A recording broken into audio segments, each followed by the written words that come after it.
Actualidad Radio. La información nunca sonó tan bien. Fíjense ustedes que una de las noticias que salió fue que Trump ha obtenido la mayor victoria frente a Newsom, el gobernador de California, porque en un fallo unánime del Tribunal de Apelaciones del Noveno Circuito este jueves se permite al presidente Donald Trump mantener el control de la Guardia Nacional que están desplegadas en Los Ángeles. Es decir, le dan la razón a Donald Trump de que en cuestiones de seguridad, ellos pueden estar muy por encima del gobierno local y también del gobierno estatal si es que ellos no pueden prever la seguridad que se necesita y sobre todo cuando son equipos federales o lugares federales. Por otro lado, también se daba otra noticia de que agentes federales estaban frustrando o habrían frustrado un presunto plan explosivo de un hombre contra los agentes durante los disturbios en Los Ángeles. Y es que en esos disturbios, como estábamos hablando, por encima del pobre inmigrante que se parte el lomo de sol a sol, pues había muchos infiltrados que estaban tratando de desestabilizar esas protestas.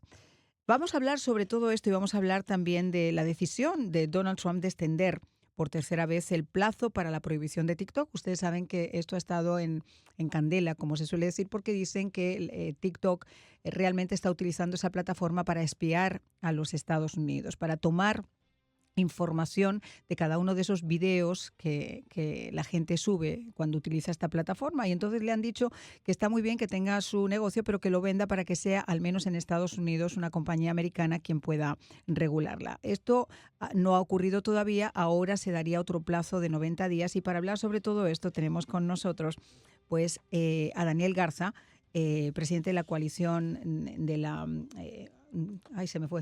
Se me fue el nombre, de la Iniciativa Libre, yo la coalición, no, de la Iniciativa Libre. Mi queridísimo Daniel, ¿cómo estás? Qué placer siempre platicar contigo, Amigo Mariana. mío, ya entre Irán, entre Irak, entre Rusia, China, ya no sé si es la asociación, organización, ya estoy yo totalmente perdida. Te lo juro, perdida. Vamos a empezar un poquito con esto de TikTok, a ver qué te parece a ti. ¿Qué te sugiere esta decisión de extenderlo por 90 días? Me gusta que el presidente está dando flexibilidad a esta compañía y opciones, ¿verdad? Para preservar lo que es una plataforma que se usa por millones de americanos.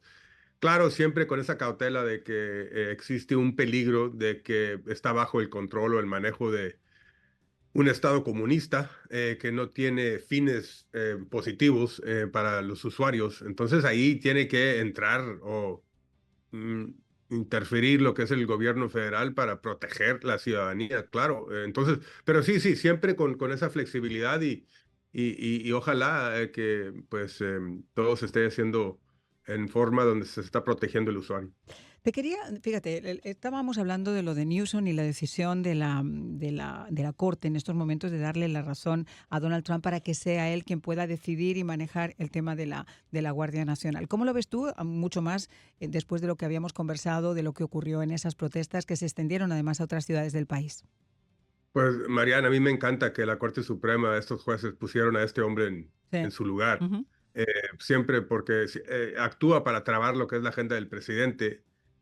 Claro que él tiene sus propios fines partidistas, Ujú. pero te lo aseguro, Marian, que si fuese un presidente demócrata tomando cargo en Sí. la Guardia Nacional, Newsom no estuviera haciendo demandas. Pero como sufre de TDS, Ujú. Trump Impeachment Syndrome, pues ahí lo tienes, ¿verdad? Trabando el auxilio por fines partidistas. Yo creo que esta persona trafica en partidismo, busca la presidencia y quiere mostrar que tiene esa preponderancia en contra del presidente. El hecho es de que Newsom perdió el control de la situación y Trump también quiso proteger el personaje y edificios federales. Ujú. Y por eso, eh, El otro día con tú la y yo estábamos hablando sobre este tema de las redadas. Hemos hablado también en numerosas ocasiones de la decisión que tomó el pueblo americano por encima de la decisión de Donald Trump. Esto hay que recordar, señores, que no fue algo que saliera de debajo de la manta en 24 horas. Fue una promesa de campaña anunciada en los diferentes rallies a las que asistió el presidente por el desastre migratorio que la administración anterior ocasionó en la frontera. Siempre hay que ponerlo porque no estaríamos en este momento hablando como estamos hablando hasta ahora si no hubieran entrado casi entre 12 y 14 millones de personas de forma irregular y entre gente muy buena, también gente muy mala. Ahora, con ese contexto, ayer se confirmó que se reiniciaban las redadas en industrias clave, por ejemplo, como agricultura, como hoteles, como restaurantes, tras una breve pausa. El tema que yo me pregunto acá es, yo entiendo que se deporte a los criminales, entiendo que se deporte a esas manzanas podridas, pero en sectores, por ejemplo, donde el 40% son trabajadores inmigrantes y muchos de ellos hispanos, ¿cómo se puede balancear o cómo se puede hacer o cómo tienen que actuar los líderes hispanos como tú para proteger a nuestras comunidades de inmigrantes que son gente buena, que son gente trabajadora, que son gente que lleva aquí años y años y años tratando de salir de las sombras con promesas migratorias que nunca, administración tras administración, les han negado? ¿Cómo se puede hacer para cumplir con las leyes federales, pero al mismo tiempo proteger a esas personas que también son buenas y se están viendo afectadas?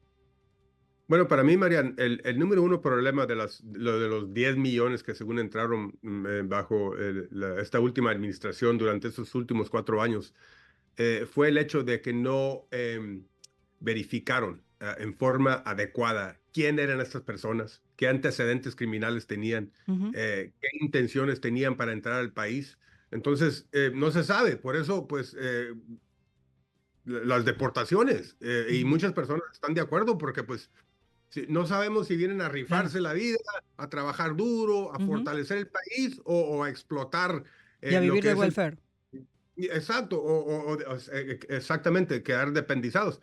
Ahora, esto perjudicó a esas personas que han comprobado que han estado en los Estados Unidos trabajando duro, aportando, contribuyendo en forma increíble con su esfuerzo laboral o su inteligencia o lo que sea, ¿verdad? Entonces, eso es lo que queremos, es de que exista un sistema para verificar quiénes son estas personas, qué antecedentes tienen y qué intenciones tienen en permanecer en los Ujú. Estados Unidos. Y por eso yo creo que el presidente está abierto a estas opciones de darle legalidad a campesinos, porque él sabe que estas personas vienen a Claro. trabajar duro, Ujú. a personas en el sector de servicio o en otros sectores que, una vez más, donde van a comprobar que vienen a aportar y contribuir. Sí, fíjate, el mismo presidente, claro, y ahí venimos entonces en la pregunta del millón, porque una cosa es lo que el presidente como presidente quiere hacer, como persona quiere hacer, y otra, el margen que pueda llegar a tener de acción con un Congreso y con un Senado y con gente dentro de su propio partido que le lleve hacia un lado y hacia otro. Por ejemplo, Trump reconoció que esas redadas estaban afectando negativamente a esos sectores que tú dices de agricultura, de hotelería, de retail. Hubo una caída que bastante importante en lo que era el consumo hispano. ¿Cómo se puede mitigar entonces ese impacto económico en las comunidades hispanas donde esa baja del consumo golpea a empresas como Home Depot o como Walgreens o como Walmart? ¿Cómo se puede llegar a hacer eso? ¿Cómo se podría hacer con una selección tratando de que fuera mucho más selectivo ese proceso de deportación? Bueno, yo creo que el Congreso tiene que actuar en la forma más rápida posible. Te digo porque, Marian, ¿tú te recuerdas cuando se implementó el programa de DACA Sí, claro. junto con el programa de Ujú, DAPA ujú. para los padres Sí, de sí. esas personas que recibieron DACA? Ujú, Pero se decidió que era ilegal DAPA. ¿Por qué fue eso? Y tiene que ver con la plática. Mira, la razón fue porque un presidente bajo una orden ejecutiva puede transferir claro. la prioridad de deportar a ciertos sectores o a ciertas personas categorizadas, pero no puede otorgar beneficios. Ese es el trabajo del Congreso. O sea, y lo que estás haciendo también, estás imponiendo cargos sobre el Estado para darle servicios, educación, programas de Estado, de salud médica y esas cosas a los estados. La carga es de los estados, no del Ujú, gobierno federal. ujú, ujú. Entonces, por eso fue ilegal DAPA, porque no tenían una forma de legalizarlos, de darle esa Ujú, prosecutorial ujú. discretion, y se dice. Ahora, lo mismo existe aquí. La obligación del presidente netamente es deportar a las personas porque esa es la ley, si no Ujú, estás aquí legalmente. ujú. Y él no puede otorgarte legalidad. El Congreso tiene que hacerlo. Y Ajá. es ahí donde el Congreso tiene que actuar y actuar ya. Por eso le está pidiendo al Congreso que le auxilie a los campesinos, a los de sectores de servicio y los 10 y 15 millones, ojalá se pueda arreglar, pero de pasito a pasito eso se tiene que hacer, pero ojalá en la forma más rápida. Pero eso requiere el consenso entre los Claro. republicanos y los... Y de hecho te comento, una de las propuestas que yo la menciono porque me parece, tuve la oportunidad de conversarlo con la congresista y de ver básicamente en qué se basaba la propuesta, que además es bipartidista, es una propuesta que presenta María Elvira Salazar, la propuesta de Dignidad, pero al mismo tiempo también está avalada por demócratas, con lo cual sería un camino perfecto quizá para poder ayudar a esas personas que llevan tanto tiempo acá y que merecen, como decimos, esa oportunidad. Nadie quita que violaron la ley y que están de forma ilegal en los Estados Unidos, pero creo que con sus acciones en 20 años, 20 y pico años, pagando impuestos, trabajando, cumpliendo con las reglas, merecen quizá estar más aquí que cualquier individuo que está con una visa o con un permiso especial y que es un chivato del chavismo o un chivato del castrismo que los tenemos aquí metidos como en la sopa. Entonces creo que esa es la parte que quizá hay que equilibrar un poquito más. Ahora, Ideal. dime.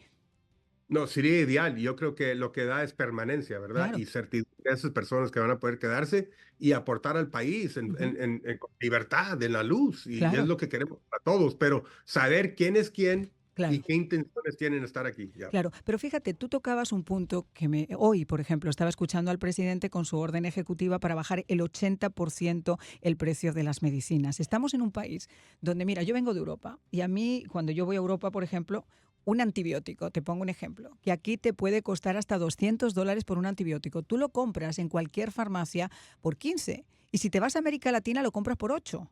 Entonces, Ya. esos márgenes que han hecho y este dineral que han hecho las compañías farmacéuticas, los laboratorios, etcétera, a base del pobre contribuyente y ciudadano, el presidente ha firmado una orden ejecutiva esta mañana bajando esos medicamentos al 80%. El tema aquí es que puede llenarse de órdenes ejecutivas, pero el Partido Republicano y el Partido Demócrata, pero en este caso el Partido Republicano, que es el partido que está en el gobierno, tiene que empezar a afianzar que eso no sean solo órdenes ejecutivas, que después llegue otro presidente de turno y las revoque. Tienen que empezar a convertirlas en ley. No me gusta que se gobierne con órdenes Claro, a mí ejecutivas. tampoco. Como dices tú, es temporal, no da la certidumbre de que es permanente. Y eso es parte del problema de DACA, de DAPA, de todos esos programas de parole y todo lo que se hicieron. Y en cuestión de el costo de las medicinas, a veces hay que tener mucho cuidado porque aquí lo que se está pagando es el Research and Development, Ajá, ¿verdad? Que ajá. cuesta mucho para cierta compañía. Y si le vamos a quitar esa margen de ganancia a esas compañías, pues entonces, ¿por qué hacer investigaciones y desarrollo de nuevas drogas que nos van a salvar la vida? Entonces, sí se puede complicar y trabar lo que es ese proceso si le quitamos Sí, pero esa margen yo entiendo de ganancia. entiendo en la parte que pueda ser de research, pero en la Ujú. parte de medicamentos que son medicamentos genéricos que ya están inventados. O sea, no te estoy hablando de que me hables de una inmunoterapia del futuro, te estoy hablando de una Es quimioterapia o de una abuso. insulina que ya existe, que Sí, no sí, ese ya es necesita abuso. research nada. Ujú, Eso es aprovecharse de lo que es el mercado americano, que es pues, demasiado rico, ¿verdad? En comparación relativamente a otros países. ujú, Resulta que el condado de Los Ángeles es más grande la economía de ese condado que todo México. Fíjate, María. Entonces, sí, somos un país muy rico ujú, y con muchas personas. La mitad del 1% radica en los Estados Unidos, del 1% más ricos del mundo, radica en los Estados Unidos. Entonces, hay mucho dinero para comprar esas cosas, pero sí es un abuso. Y como dices tú, y se aprovechan a veces. Pero una vez más a la pregunta, no me gusta que se gobierne bajo ujú. A órdenes mí tampoco. ejecutivas y no me gusta que el presidente se imponga sobre lo que es el Congreso. Y he aquí yo creo que el Congreso se está desobligando de ejercer el poderío que tiene de legislar, de hacer ley. Y Ujú. si se lo vas a ceder al presidente, van a haber problemas, porque el presidente no hace las cosas con permanencia. Ujú. Por último, te quiero preguntar, ¿tú crees, mi queridísimo amigo, que veremos la luz a todas estas investigaciones que van a empezar a formar parte ya oficialmente del Congreso para saber quién estaba gobernando los últimos 4 años, quién firmó esas órdenes ejecutivas, por qué se utilizó el famoso PEN? ¿Tú crees que realmente llegaremos a la conclusión? A mí me encantaría que se dieran cuenta quién fue A mí quién también. tomó esas decisiones, quién se También. apoderó de esta responsabilidad presidencial, ¿verdad? Ajá. Para que no vuelva a suceder y que haya consecuencias, Marian. Ese Este es es el criminal. tema. Nadie se eligió a estas personas para que se imponieran sobre el presidente y gobernaran cuando no fueron elegidas. Esto es un problema. Y los cómplices aquí fueron este equipo del presidente que actuaron en la forma más negra posible. Ujú. Tú sabes que yo tengo que preguntarle a algún abogado, no sé si tú sabes la respuesta, ¿qué pasaría si esos perdones que se entregaron, por si acaso, al señor Fauci, a la familia Biden, que pusieron obviamente un tope a la investigación, porque bueno, sí, vamos a seguir gastándonos dinero en investigar, pero no va a pasar nada porque ya tienen un perdón. ¿Qué pasaría si se descubre, mi querido amigo, que no fue el presidente quien los firmó? ¿Habría forma de poder erradicarlos? No, hay que anular, hay que anular. Yo creo que se debería revertir la decisión esta. A- ¿Cómo puede ser posible de que unas personas actuaron sin que se diera cuenta el presidente am, y quizás recibieron dinero para darle estos indultos a estas personas? Ujú. Uno no sabe. Yo creo que aquí hay corrupción, aquí hay mano negra. Eso es lo que pasa. ¿Y cómo prevenir que se vuelva a repetir, sea Ajá. republicano o demócrata? Con consecuencias criminales, con la justicia. Todo el peso de la ley les debe de caer encima a estas personas. Y yo creo que sí, porque al final del día no sirve de nada y se manda un flaco ejemplo y un flaco mensaje si tú Vuelvo a señalas, como repetir. ocurrió con Ucrania, en Burisma, con todo lo que pasó con la corruptela Exactamente. de los Biden y no pasa nada y los ves al final del día visitando un set de televisión y firmando autógrafos. ¿Cómo la ve? No, es un descaro. Pero una vez más, si vamos si esto tiene que servir como ejemplo, es lo que quiero decir, Ujú. para cualquier otra persona que esté considerando Claro. hacer semejante actividad, que le cueste y le cueste duro, y yo creo que lo debemos de privar de su libertad hasta aún. Pues te quiero agradecer mucho, Daniel, que hayas estado con nosotros. Como siempre, un placer. Y El espero que placer es mío, Marian, gracias. esperemos que podamos conversar muy pronto. Era Daniel Garza, analista político y actual presidente de la Iniciativa Libre. Muchas gracias.